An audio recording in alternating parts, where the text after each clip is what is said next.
You are working 60 hours a week and most people don't even know your name. In today's digital world, if you're average, that means you're invisible. If you want to stop chasing leads and you want them to come to you, then you need a personal brand. I understand you're probably a high achiever, but you might be stuck in a success trap. You have money, but you don't have time. You spend a lot of time in your car, driving from home to home, or you're in meetings, or you're on the phone. You try to post on social media, but it feels random and you don't have a system. You're kind of like Homer Simpson. You're an average worker in an old system. The cost of staying average today is high because 10% of the people are getting 90% of the rewards. Without a brand, you're just a struggling boutique trying to make enough business to survive.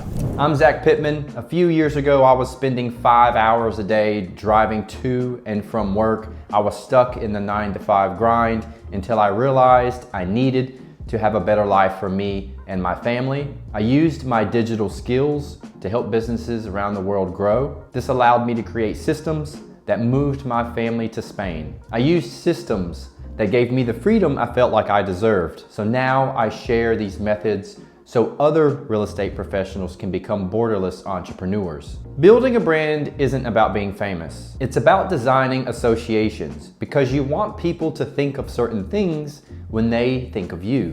When they hear your name, do they think intelligent, real estate, money, business, luxury? What is it that comes to mind? And if you don't know, here's a step-by-step process. Step 1 is to choose your niche. I call this the power law.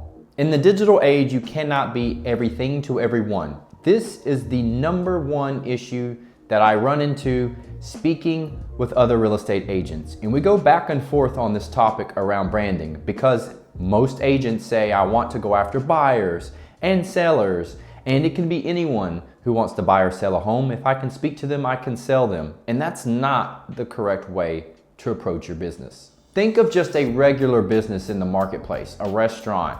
Do they all say, we serve everything? Or do they serve burgers and fries or pizza or Italian food?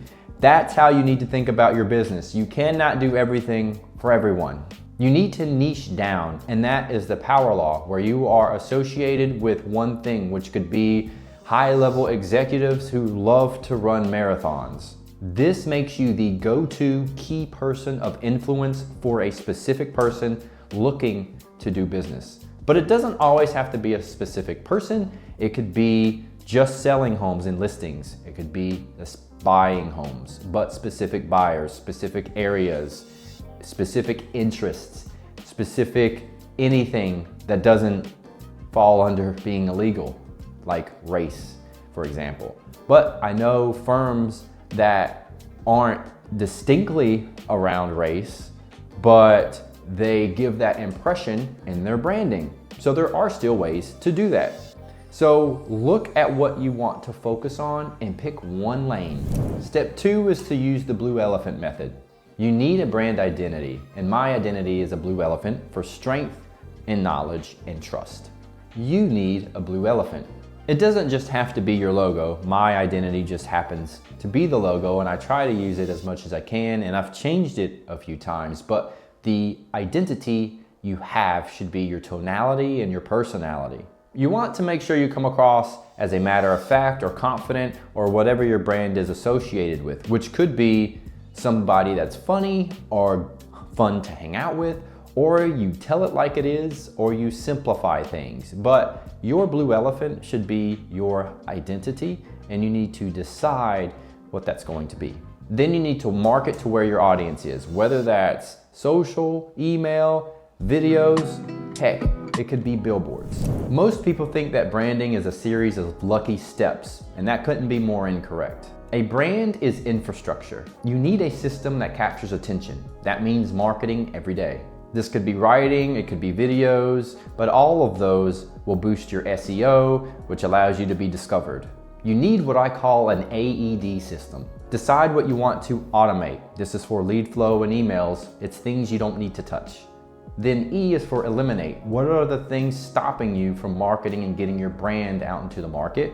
And D is for delegate. Can you create some type of AI agent or outsource to a freelancer the work that you don't need to be doing because you need to focus elsewhere?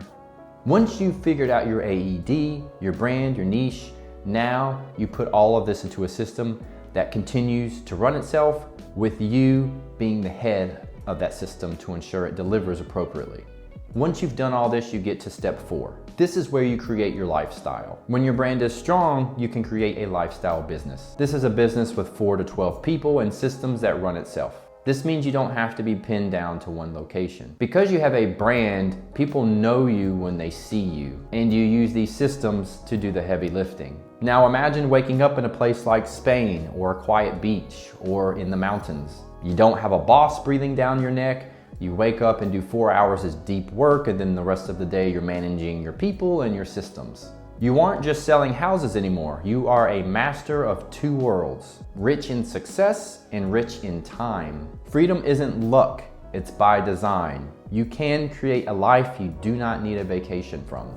So I want to know, if you could pick one word that people will associate with you when they see your face or hear your name, what would it be? Leave it in the comments. I'd love to know what it is, and I'll see you in the next video.